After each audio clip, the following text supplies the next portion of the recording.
Assalamualaikum warahmatullahi wabarakatuh. Alhamdulillahil karimil mannan ar-rahimir rahman. Alhamdulillahi al-hannanil mannan. Wassalatu wassalamu al-atamman al-akmalan al-adwaman al-mutalaziman ala man arsalahu ar-rahman rahmatan lil akwan sayyidina wa nabiyina maulana Muhammad wa ala alihi wa sahbihi ajma'in, amma ba'd. Hadarat al-habaib al-amajid wal asatidah al-kurama, alhamdulillah. Hari ini tanggal 22 Oktober 2023 kita memperingati Hari Santri. Sini ada santri, Taufik santri, Jundullah santri, Rian santri, yang lain-lain juga banyak santri di sini. Yang mana hari santri ini diperingati di hari ketika Hadratus Syekh Mbah Hashim Asy'ari memberikan fatwa resolusi jihadnya. Tanggalnya sama, 22 Oktober. Kapan? 1945. Waktu itu kita udah merdeka, tapi masih banyak ancaman, masih banyak perlawanan dari para penjajah terhadap bangsa ini, sehingga Mbah Hashim Asy'ari waktu itu memfatwakan wajib fardhu ain jihad bagi yang tinggal radius sekian puluh kilometer dari Surabaya, sekitar situ dihukumi oleh beliau wajib untuk berjihad. Jadi waktu itu di soft para pejuang, bukan hanya para aparat, tapi banyak juga santri-santri yang tinggal di radius sekian kilometer sesuai yang difatwakan oleh Hadratus Syekh Mbah Hashim Asy'ari, Al-Hajj Muhammad Hashim Asy'ari. Dan ternyata membuahkan kemenangan yang luar biasa. Bahkan banyak daripada pembesar penjajah saat itu yang mati di tangan para santri. Jadi santri punya jasa besar dalam mempertahankan kemerdekaan Indonesia. Dan hari ini 22 Oktober 2023 kita memperingati Hari Santri. Hari yang kita di sini mengingat jasa-jasa para santri. Kemarin Anda dikirimin ada satu video, ada lagunya tuh, keren juga. Gimana liriknya barusan Anda tulis tuh. Marilah para santri. Gimana lagunya tuh? Lupa tadi lagunya. Marilah para santri, niatkan dalam hati, mondok untuk mengaji, membina akhlak terpuji. Tinggalkan kenyamanan, tinggalkan yang tersayang demi meraih keberkahan dan impian untuk masa depan. Jadi yang pada nyantri itu ente kira gampang, ente kira ringan. Enggak, mereka harus meninggalkan zona nyaman. Di rumah kan nyaman. Di rumah nyaman, makan enak, main HP bisa, jajan. Kalau udah di pesantren terbatas, jajan dibatasin. Nggak bisa minta, kita mau kemana?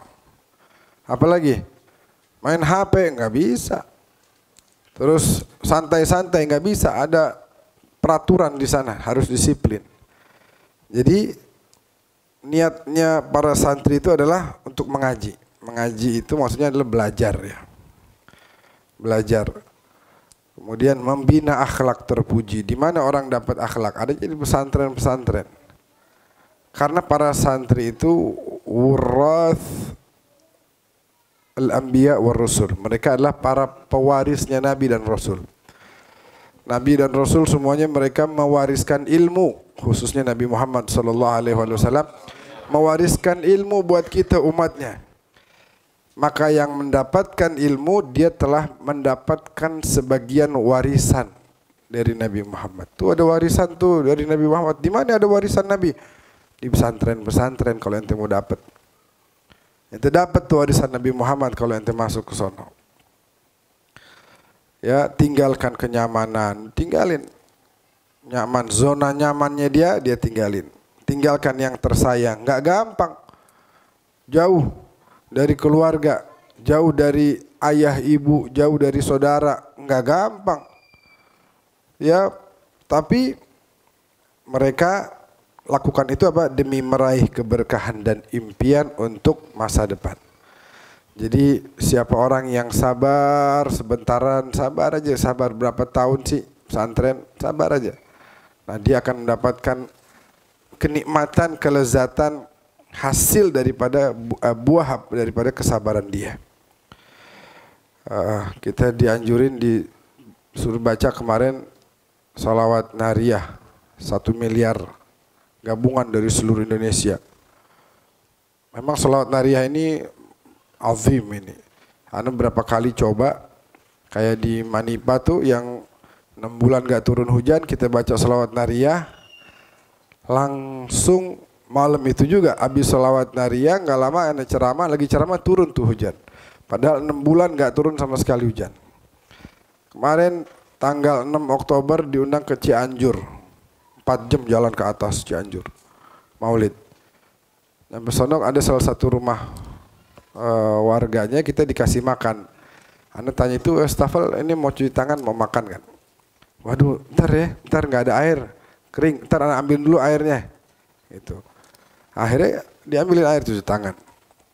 Nah, lagi ceramah seperti biasa, Anda sampaikan lagi tentang fadilah salawat nariyah. Baca bareng-bareng.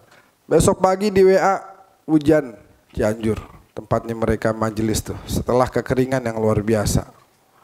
Jadi salawat nariyah ini azim. Karena di situ ada kata-kata terkait dengan hujan aja nih ya. Nah, ada kata-kata di situ wa yustasqal ghamamu biwajhihil karim. Dan langit diistisqakan, dimintakan turun hujan. Kita mintanya dengan wasilah wajah mulianya Rasulullah. Langit, gue meminta nih turun hujan. Saya minta kepadamu demi kemuliaan wajahnya Nabi Muhammad. Langit gak berani nolak. Siapa yang berani nolak? Turun langsung, marhaba, ya khair. Turun hujan. Dan salawat harian ini azim. Bisa dibayangkan dari kemarin pasti 1 miliar lebih salawat ini dibaca di negeri ini. Jadi insya Allah negeri ini diberkahi oleh Allah Subhanahu Wa Taala. Nggak lupa juga kita niatin buat kemenangan saudara-saudara kita di Palestina. Ini kita ngaji enak di sini. Ngaji enak. Kemarin di Kalimantan ke satu pondok pesantren. Dengan segala keterbatasan yang ada, tapi Anda bilang enak. Ente pada pesantren di sini Anda bilang belajar nyaman nggak? Belajar ada nggak yang mau ngebom kita? Ada nggak yang mau ngerudal kita? Nggak ada.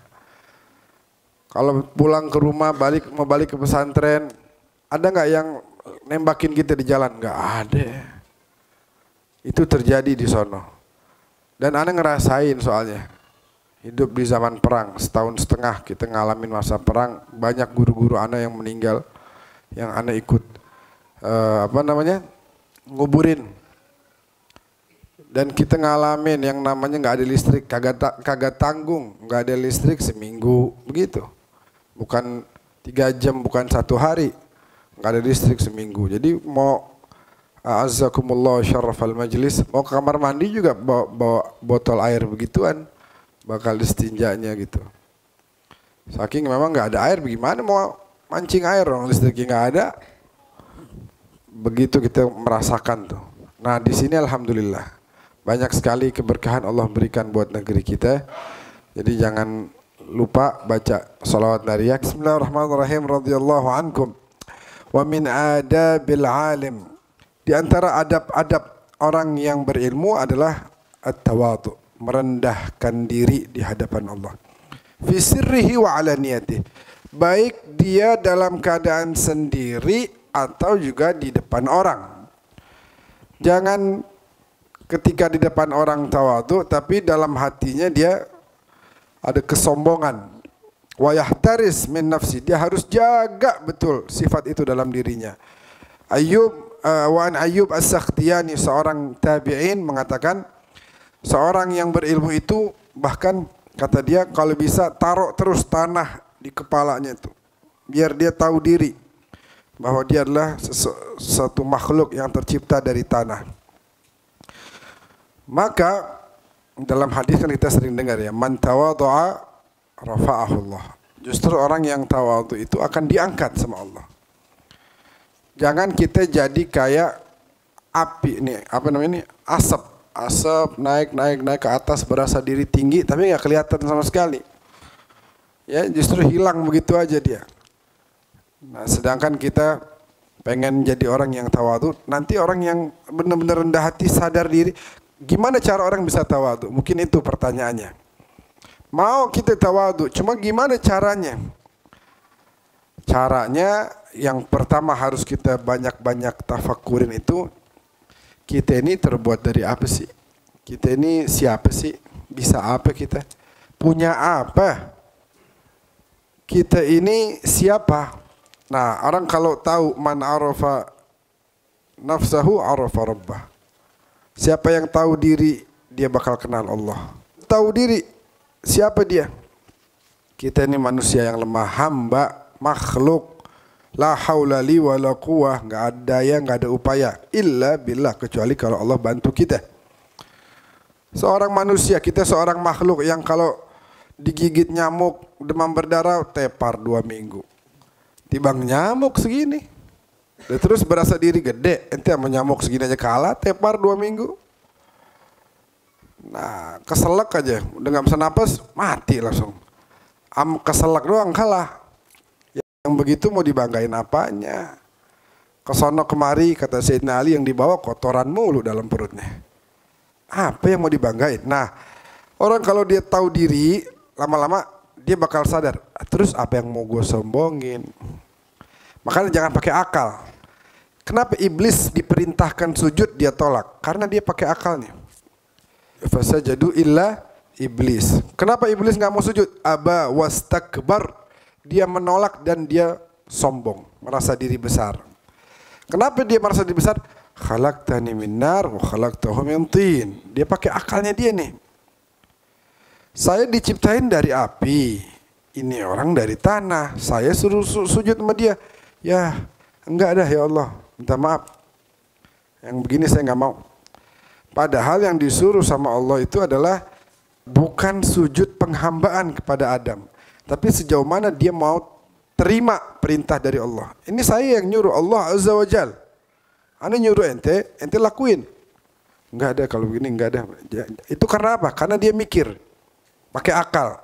Nah, kita dalam rangka ingin mengejar sifat tawadhu, itu kesampingkan dulu akal. Kadang-kadang kita menggunakan akal kita merasa diri, saya ini kan tapi begini, tapi saya kan punya kelebihan ini. Nah, itulah yang kemudian membuat orang akan sombong. Harusnya kita sadar diri aja. Kita sadar diri aja bahwa kita adalah tadi makhluk yang lemah. Nabi Muhammad SAW dakwah di Taif, ditolak belasan hari dakwah. Loh, yang dakwah bukan ana, bukan ente, bukan Nabi Muhammad, dakwah ditolak. Terus Nabi Muhammad baru begitu bilang, emang benar. Saya ini kalau nggak dibantu sama Allah nggak bisa apa-apa. Semua selama ini yang keberhasilan yang saya dapat semua karena Allah. Nabi Muhammad aja merasa diri begitu. Ini buktinya saya belasan hari dakwah ditolak.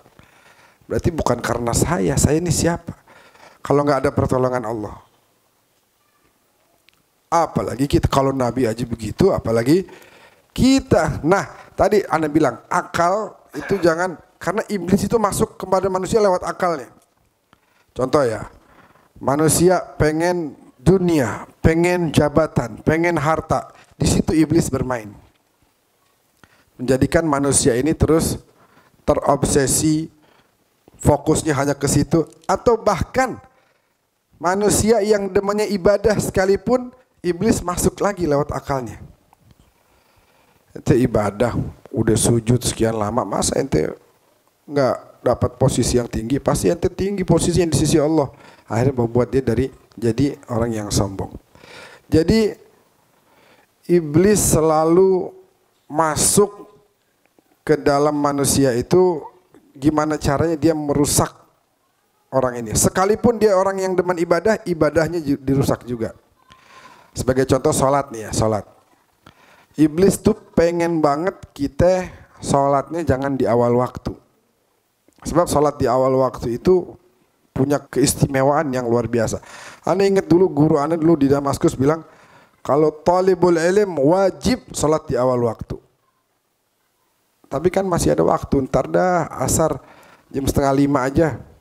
Iya benar masih ada waktu, tapi di situ kelihatan yang mana orang yang sigap, yang mana orang yang benar-benar nurut dipanggil langsung datang, sama orang yang leyeh-leyeh, leha-leha begitu.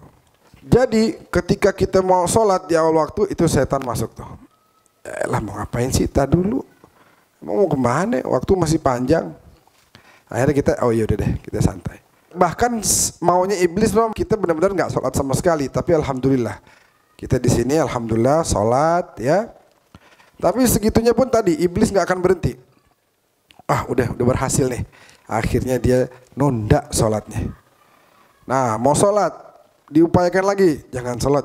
Tapi sholat juga. Ya udah deh nggak apa-apa deh dia sholat. Yang penting sekarang Anda masuk supaya dia kagak khusyuk. Mulai tuh kepikiran. Kunci motor gue tadi di mana? Abis takbir nih. Allahu Akbar. Jangan-jangan taruh di depan lagi. Ntar ada yang mulai tuh masuk tuh pikiran-pikiran tuh.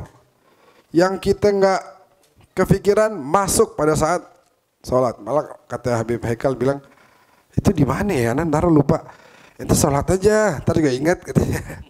Sholat, pas sholat keingetan. Begitu sholat, Allahu Akbar. Nah iya ya Allah di bawah meja. Nah, baru tuh keingetan.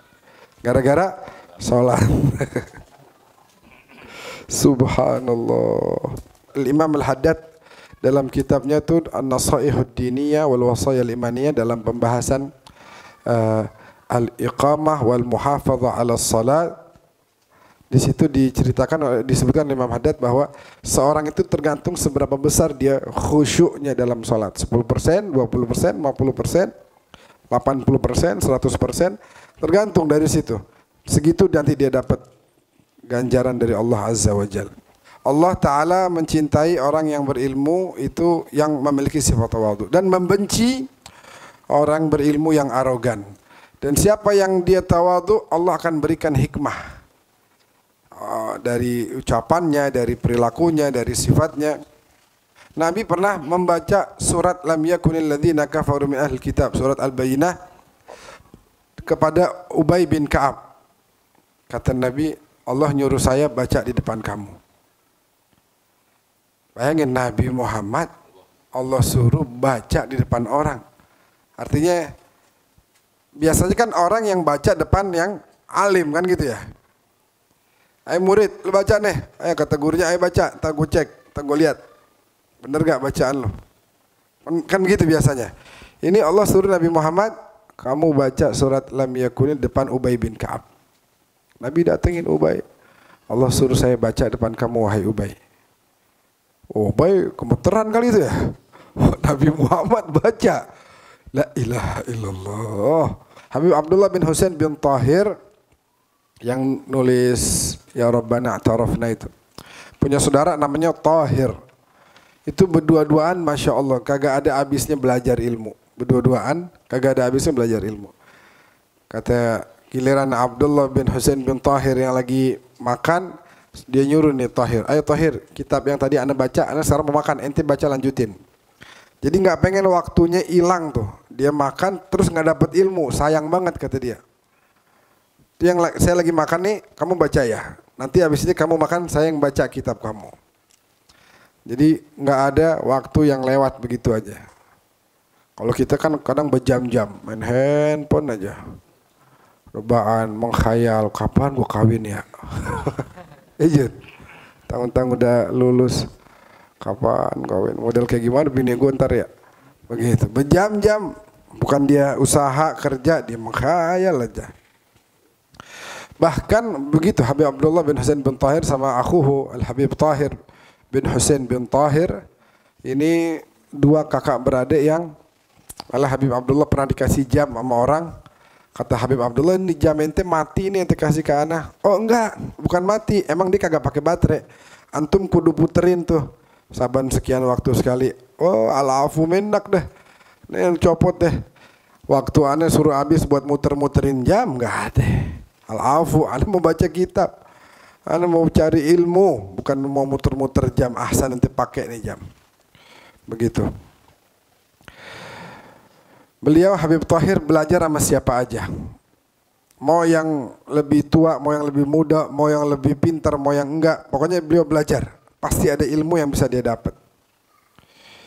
Habib Abdullah bin Husain bin Thahir. Supaya dia katanya enggak ada sifat sombong. Sama siapa aja saya mau belajar.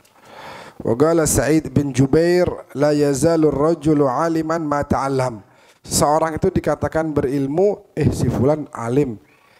Tahu dari mana ente? Nah katanya Sa'id bin Jubair, soalnya dia sampai gini hari masih belajar, berarti dia alim. Kalau dia udah tinggalin belajar, wa dhanna annahu qad istaghna waqtafa, lalu dia merasa diri saya udah cukup, saya udah punya ilmu. Bima indahu fahuwa ajhal ma yakun, berarti itu orang-orang yang paling bodoh. Karena dia telah merasa cukup padahal ilmu yang ada ini masih sangat banyak. Wa ma utitu minal ilm illa qalil. Kayak tadi misalnya mau sholat, makanya itu ada satu bacaan biasa dibaca sama para salaf. Dibaca tuh, Rabbi a'udzubika min hamazatis syayatin wa a'udzubika Rabbi yahdurun. Kalau mau takbir baca itu dulu. Ya Allah, saya berlindung kepadamu jangan sampai syaitan ini mengganggu saya dan datang kepada saya. Itu bacaan dari Al-Quran. Kalau ada orang ya dia menerima, dia ini salah, dia alim kabir, dia terkenal, dia punya pesantren, istilahnya begitu. Dia punya pesantren, punya pokoknya murid gitu. Terus dia salah, dikasih tahu. Faqad tawadhu'a lil haqq wa ansaf. Berarti dia punya sifat tahu. Ana punya guru dulu di Damaskus. Jadi sekelas ana nih yang orang Indonesia cuma berdua. Hana sama teman namanya Hasan Al-Attas. Yang lainnya orang Afrika, orang Arab, orang India, orang macam-macam. Nah, yang ngajar ana ya dia ngajar nahwu. Nah, dialah penulis kitab nahwu. Dia nih yang nulis kitab nahwu dan dia yang ngajarin langsung kitab itu ke kita. Sekali waktu teman ana nih Hasan Al-Attas, orang Jawa Tengah, dia lagi baca, dia emang pinter nahwu. Dia lagi baca seperti biasa. Jadi dia lagi baca gitu, tiba-tiba dia angkat tangan, dia bilang, Afwan, itu antum di kitab antum nulis tentang di bab ini kan ini nih. Iya, ana tulis tuh ini nih. Nah, kalau yang ana tahu sih kudunya mah ini tuh begini, bukan begini karena ana ini alasannya begini. Dibenerin yang punya kitab sama Hasan teman ana nih. Itu guru ana langsung bilang, Masya Allah ahsan, barakallah fiik, jazakallah khair. Dia malah terima kasih, nggak ada tuh. Duh, ini murid gue bertingkah nih. Kitab-kitab gue, lu masih murid, gue udah guru, pakai mau ngajarin gue lagi, nggak ada begitu. Ya kan? Hebat nggak tuh? Wah, ana lihat di situ, ajib. Malah kata guru ana bilang begini, Hasan, udah ntar habis ini ujian lo nggak usah datang. Gue udah kasih nilai cepet udah. Ana di sebelahnya, Al-Fagir enggak nih Al-Fagir. Lu ujian. Jadi Masya Allah, malah dihargai sampai segitunya. Memang pintar, alim. Dia telah tawadhu terhadap kebenaran, wa ansaf, dan dia objektif. Iya benar-benar, salah. Kenapa yang salah pakai dibener-benerin?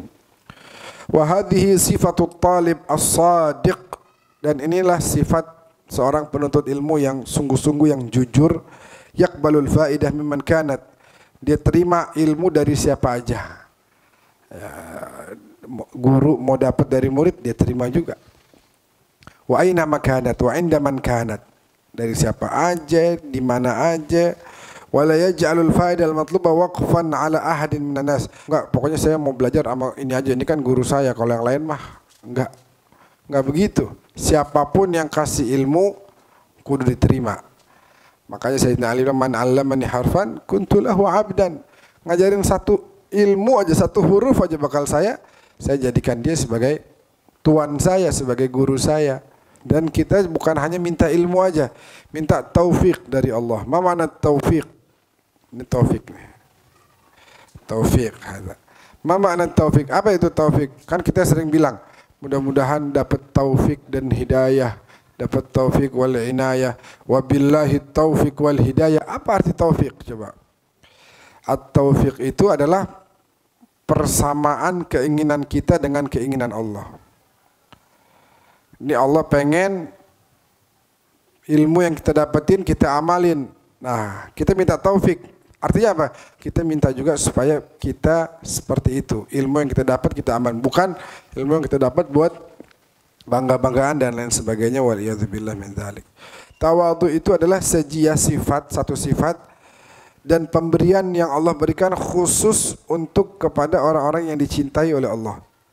ويتصور هذا حتى مع العصاة والفسقة والفجار بل مع الدواب والجمادات بل مع الكفار وتعرف ذلك من سيرة المصطفى صلى الله عليه وسلم في خطابه وجوابه مع الجبابرة والضعفاء وأسقاط الناس والتنزل لهم من علو منصبه رحمة لهم ذلك من شدة المعرفة والخوف. Lihat Nabi Muhammad. Jabatan, kalau kita mau bicara jabatan, ini sekarang orang lagi pada kejar-kejar jabatan. Ada yang kejar presiden, wakil presiden, anggota legislatif, baik RI, provinsi, kabupaten, kota. Orang kejar jabatan. Coba, ada nggak jabatan yang lebih tinggi dari utusan Allah? Jabatan nanti apa?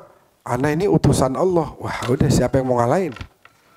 Mau presiden, mau raja. Jabatannya apa? Ana utusannya Allah. Ana nih Allah mengutus ana ke dunia.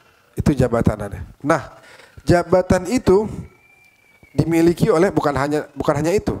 Nabi Muhammad memiliki jabatan lain-lain yang tertinggi semuanya. Kalau membicara jabatan tertinggi, jabatan Nabi Muhammad. Tapi udah paling tinggi jabatannya, tapi nggak pernah berlaku sombong sama sekali.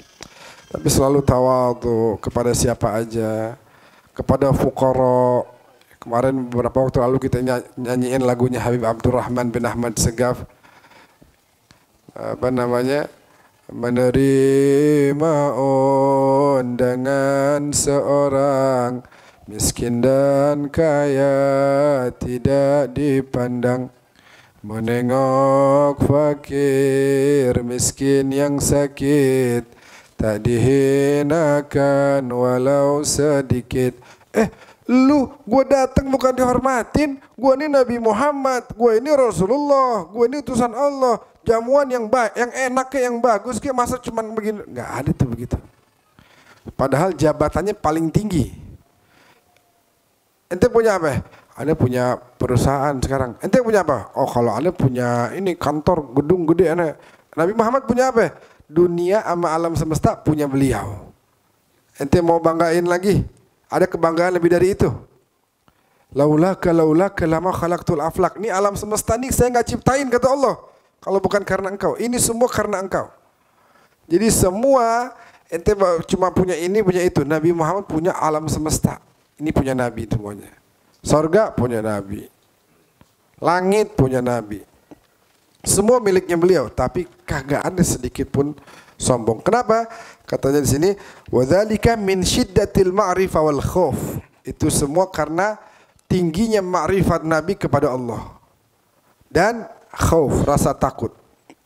Qala ba'dhum idza hamala al-'ilm bid-dawm saqata 'idquhu wa nalahu kullu ahad wa bil aks wa kadha an-nakhil idza kathura thamaruhu nakasa bil aks wa intaha min athna' al-mukatabah. Qultu wa ila dhalika ashara al-qa'il, sedikit lagi, idza zada ilmul mar'i zada tawadhu'an. Kalau bertambah ilmu seseorang dia akan bertambah tawadhu. Wa in zada jahlul mar'i zada taraffu'an. Dan kalau semakin bodoh seseorang semakin sombong dia. Wa fil ghusni min hamli thimari mithaluhu. Contohnya apa? Wa in ya'ru min hamli thimar tamanna'a. Contohnya adalah al-ghusn, apa ghusn? Pohon tuh ada apanya? Ranting. Ranting yang punya buah sama ranting yang kagak ada buah. Yang mana yang lebih menunduk? Yang ada buahnya. Dia punya buah. Ya, dia punya sesuatu. Kayak dia menunduk. Padi juga begitu ya. Padi menunduk. Gitu. Orang kalau punya sesuatu harusnya makin tunduk. Kalau orang yang begini berarti dia kosongan. Tapi katanya kalau ahli terus begitu ahli. Kalau ahli terus harus sombong katanya. Biar diakuin. Orang sholat kan bingung. Ente sholatnya gimana gini? Kok di Mekah ada yang begini ya? Ada yang begini ke samping. Kalau ente gimana? Oh, kalau aneh ahli terus lain. Gimana? Allahu Akbar. Waduh. Lain. Ahli terus. Kalau aneh begini. Begini. La ilaha illallah. Kalau ente lihat ini ada air nih di bawah nih. Bintang lagi terang-terangnya. Kelihatan tuh bintang dari bawah. Di air. Padahal dia di mana? Padahal dia ada di atas. Wala taku kaddukhan ya'lu bi nafsihi. Dan janganlah kamu menjadi seperti apa tadi? Asap yang naik dengan sendirinya. Ila tabaqatil jaw wa huwa wadhiy'. Dia mau naik ke atas padahal dia satu hal yang hilang, dia rendahan dia tuh. Ruya anna Nabi Allah Sulaiman alaihi salam kana ma'a ma'utiya minal mulk. Nabi Sulaiman tuh punya kerajaan. La yarfa basarahu ila sama. Tapi segitunya Nabi Sulaiman kagak pernah ngangkat matanya ke atas. Begini nih kagak pernah. Begini mulai Nabi Sulaiman. Takhasyu'an wa tawadu'an lillahi ta'ala. Sebagai bentuk tawaduknya beliau kepada Allah tabaraka wa ta'ala. Nabi Yusuf jadi raja. Nabi Sulaiman bukan cuma punya kerajaan, tapi angin di bawah kendali dia. Angin bawa ke sono, bawa angin, ini semua di perintah Nabi Sulaiman dilakukan.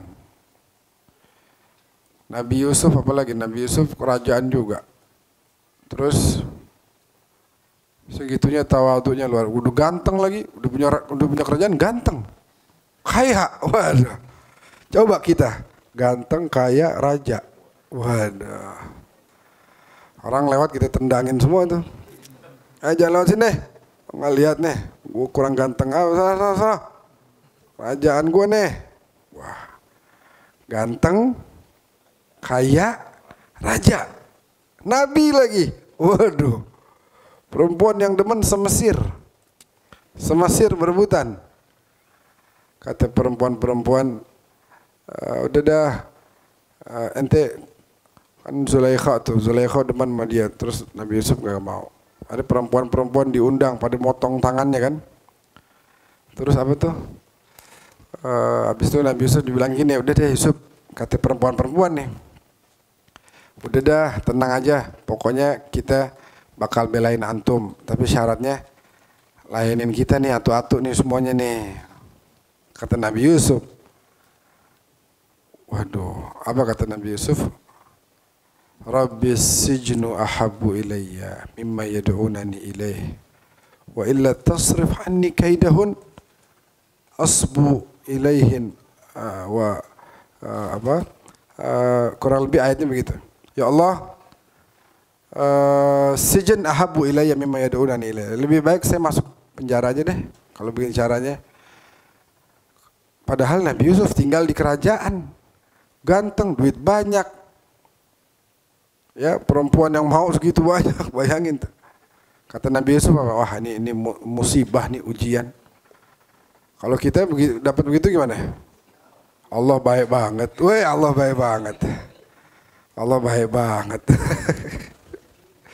Emang kalau rezeki nggak kemana. Nih sifatnya Nabi Sulaiman. Selalu ngasih makan orang makanan paling enak. Beliau kagak pernah makan yang enak-enak. Makanya khubz syair, roti kering. Kerajaan tuh yang makanannya enak-enak semua dibagiin orang. Antum Nabi, oh kalau ana bawain roti kering aja. Ana bawain roti kering aja. Jangan kasih makan ana yang begini-begini nih. Wa kanatil ajuz ta'tariduhu wa huwa 'ala ar-rih fi junudihi. Waktu itu Nabi Sulaiman lagi jalan kenceng nyuruh angin. Angin, bawa gua ke sono. Ana sama nih tentara-tentara ana, bawa ke sono, satu tempat yang jauh. Sebentaran kan biasanya nyampe gitu ya. Begitu di perjalanan rupanya ada satu ibu-ibu keganggu sama tuh angin. Wa kanatil ajuz ta'tariduhu wa huwa 'ala ar-rih. Nabi Sulaiman masih di perjalanan. Ini ibu-ibu ajuz ta'tariduhu, protes. Apaan nih? Ganggu aja. Fa ya'muru ar-rih fataqif fayanzur fi hajatiha. Angin berhenti, kata Nabi Sulaiman. Balikin anak ke tuh si ibu tuh. Akhirnya Nabi Sulaiman ke situ dan nanya, ibu maafin, bilang ibu maafin saya begini. Ibu ada hajat apa yang bisa saya bantu? Saya siap bantu. Dzakara dzalika al-qadhi Iyad fi Syifa. Itu ditulis dalam kitab Asy-Syifa karangan Al-Qadhi Iyad.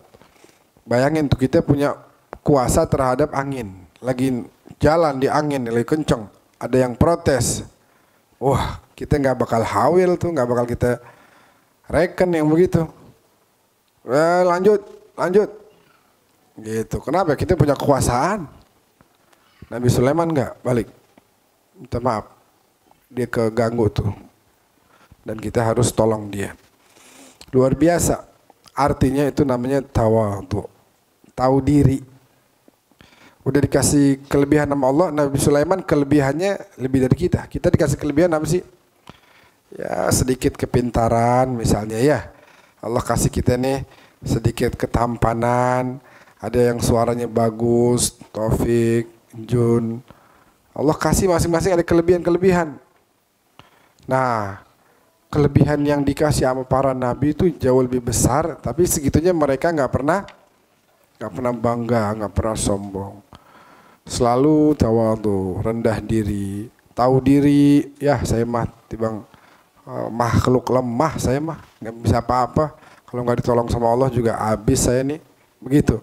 Perasaan begitulah yang kemudian bisa membawa kita semakin menjadi orang yang tawadhu. Wallahu a'lam bis shawab.